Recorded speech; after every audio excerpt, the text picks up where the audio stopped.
Today we are going to study, I think, the most important aspect of mass communication research and also models. The reason is that many students of journalism and mass communication decide to go for what they call uses and gratification research. It begins from undergraduate to PhD research, and students find it very useful to use a uses and gratification model. But my experience in Pakistan especially shows that the idea about uses and gratification is very rudimentary. Like even I have seen PhD structures where their theoretical and methodological structures are based on one of the basic ideas, what we call the classical one, which is no more valid. Uses and gratification is most of the time seen as part of what we see as the effects model. It is not. The difference between the effects research, which is also considered to be the classical use and gratification approach, and the modern one, is that uses and like it is more tied to the effects model, the classical one. It sees kind of a survey research into what people wish to have. Like the most important and earlier studies was that in US newspaper audiences were asked questions that during some important happening when like we are experiencing right now, like catastrophe like COVID-19, readers was asked what did they miss, and that is considered to be the basis of uses and gratification. And that's why I think it's very important to understand what uses and gratification research is and what does it mean. Like uses and gratification means first and foremost that it is a departure from powerful media effects model, and it also is based on the idea that media doesn't directly affect people, but rather people use media to gratify some of their needs, and media is not the only source of gratification of those needs.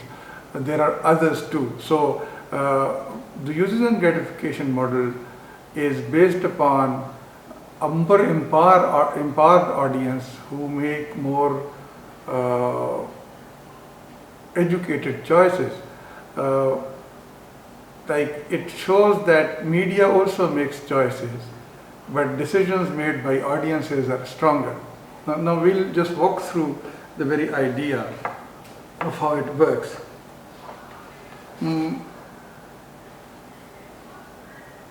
Like the classical one is based upon what we call the functional orientation, and it's the escapist model. Basically, the escapist model is that what are the needs which are gratified by the use of media, and these needs are never functional needs. Like these are functional, but these are kind of a spectator's need. Like when you view or expose yourself to media, you see other people performing something, and then you gratify your needs. And how are these? There are certain categories of escapist needs, and I'll just cite them.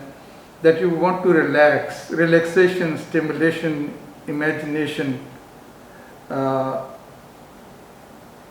and what we call vicarious needs. Like vicarious needs are those that you don't perform them, rather you satisfy those needs by seeing others performing them. Like you watch television and you see other people doing certain things, you get relaxed, but it's never your own direct involvement. Like you gratify your needs indirectly, and that's the classical model.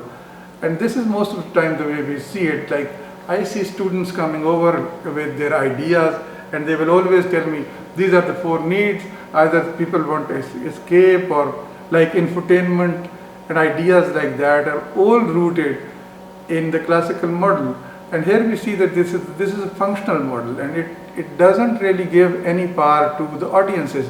The modern model right now, which came in the 70s, two main models, and we will discuss only those. One is the famous Bloomer and Katz 1974 model, and this is what we know as the basic formula. The basic formula is given here in a picture, and I would like to just go through the picture and just state it to you, and then we'll discuss it. Like Bloomer and Katz said that, I'll read it. Like media user gratifications derived from them as follows. They are concerned with, like audience, first, the social and psychological origins of needs. Like here we see that the needs are not coming out of an exposure to media, but rather there are social psychological problems that are considered to be the basis of what we get as needs. And those needs which are rooted into social psychological origins generate expectations, like people expect something of the mass media and other sources. Now here we see that people feel needs which generate expectations, and these expectations are not only from the media but also other sources. Like media is not the only satisfier of our needs. When we look at the mistakes that most of the research in Pakistan do, that when they look into uses and gratification, they are looking into the effects model. They don't have any variable. I have never seen anybody having any other variable which gives an idea of what other means of satisfaction of these needs might be. And let me tell you with perfect honesty that I have seen PhD proposals in Pakistan, and they don't have it. They really don't have, and they use use and gratification. They only focus on the media. They never understand that uses and gratification is the reason it is there is because it understands and it affirms other areas of satisfaction, that you are not satisfying your needs simply through the media. Media is one of the different satisfiers. And then it goes into which lead to, those expectations lead to differential patterns of media exposure. Like each and every person uses differently. Like it's not like a homogeneous approach to that. Again, another mistake. When we do surveys, we look at the same results from many people. If we don't get that, we say, oh, we don't, there was something wrong with the questionnaire. But the problem here is that we don't understand that user gratification is not based on homogeneous responses. And then resulting in other consequences, perhaps mostly unintended. And unintended are those basically where you meet your friend and do discuss things. So most of the time your needs, there is a need to be satisfied which is based on the social origins of your need is rooted in your social interaction, in your life cycle, and that need is basically satisfied through a process which is like that need is basically that need gets into an expectation format where you expect from many sources, media being one of that, to satisfy those needs. And then when you approach that, like many people approach that, and many people might approach that in a differential manner, like some might stick to the media, some might go their own way. And at the end of the day, when these needs are met, you will find many unexpected results.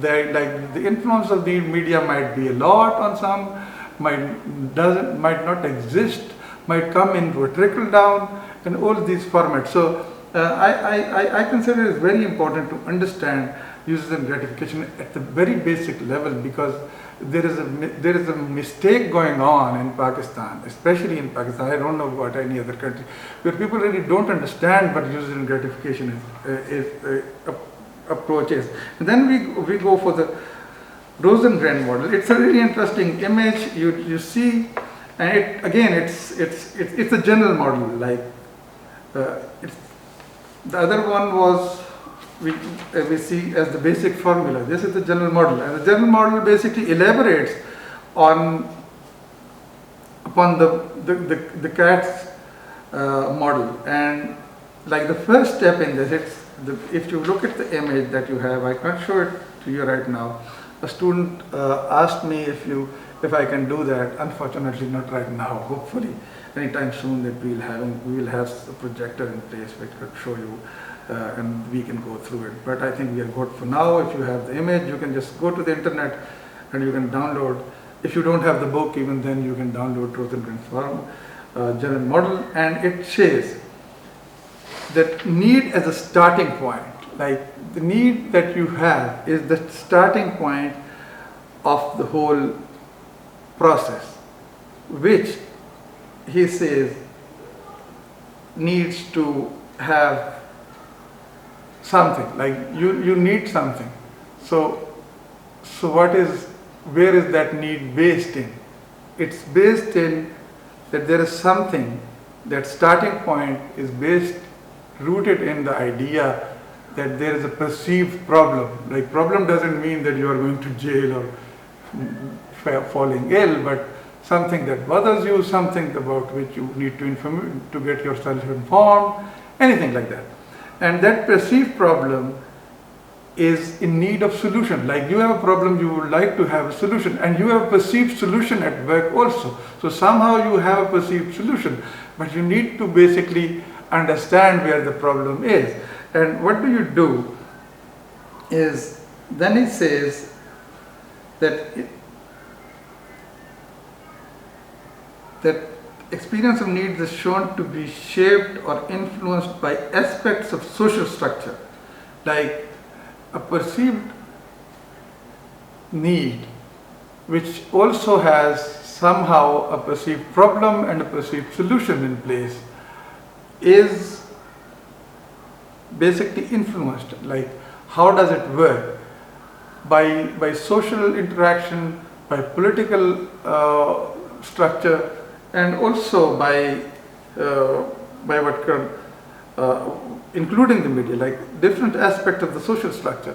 Like when we look at our need structure, and we know that there is a need which means that you have a problem, you want to know about something, and you also have an idea of what the solution might be. You don't jump into it without any knowledge, and you also have that structure in place from which you want to achieve answers. Like one of them is the media, social structure, political structure, and everything. And this brings you to another form. How do you use that? For example, here is basically the complexity and ambiguity and the clarity of user and gratification model, because you are there to understand a problem that you have, but you are open to many solutions. Like you are looking at the political structure, you are looking at the social structure, and you are looking at the media itself, and you are approaching that with your individual characteristics, like lifestyle, personality, the way you move into people. If you are a loner, you are more dependent upon the media. You might read a book to find an answer. You would like to read philosophy, psychology, history, whatever. You won't like media, but you won't like people either. Many people are like that. I'm one of those, by the way. So, but out of all these, and your life cycle, out of all these different personality traits, you try to decide. And all this together helps you in formulating motives. And, I lost. Like these are the motives which are for media use. You say, okay, I have this problem and these are my strengths. This is the way I see. Let's go to the media. Let's choose a program. let's watch like information about COVID-19, for example. You want to follow media, you want to follow news, you want to see a documentary, you want to watch a movie to understand it. So there are many options open, or other kinds of behavior. Now here is the thing, like you might not decide for the media, so this independence of choice is always there.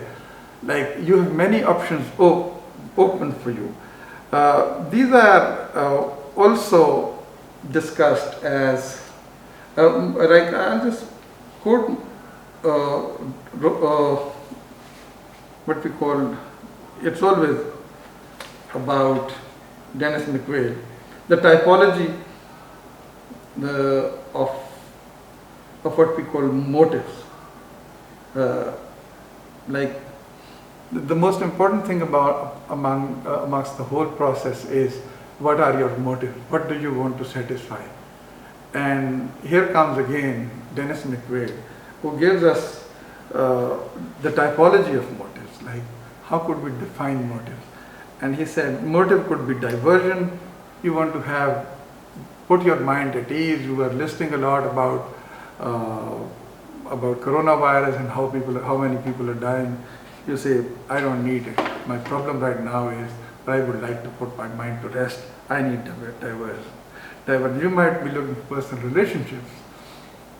You would like to watch a program with your friend, with family, whosoever watches. You would like to sit together. You would like to have something for a conversation which is useful.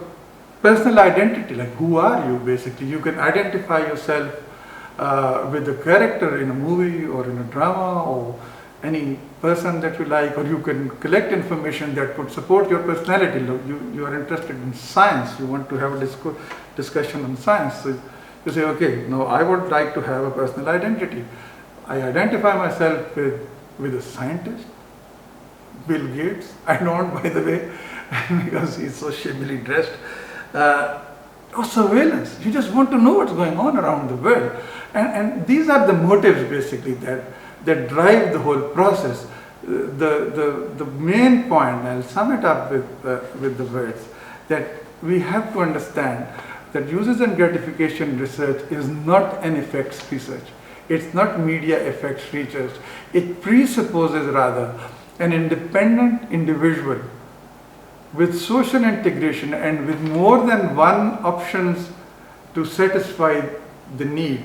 And again, his or her, their orientation or their motivation to do something is rooted as much as in the society as is media's ways and means of influencing them. So when we look at social uses and gratification research, we have to understand that uses and gratification is a social phenomenon. It's not powerful media effects, or it takes media within many different influences and also being influenced by society. Like in the same way that individuals are influenced by society, their minds are shaped by society, their minds are shaped by everyday interactions, and the results that we get out of our involvement with the media in our quest to gratify our needs, the way we use the media, might end up the way media is telling us to do, or otherwise. Like you can see right now that the people's mistrust into the media. You see, the people are learning the very opposite lessons that the media is trying to teach them. And we see here that although they expose themselves to media, they look for answers, but then within their own interactional circles, they find those solutions not useful, but rather they look for others from within their communities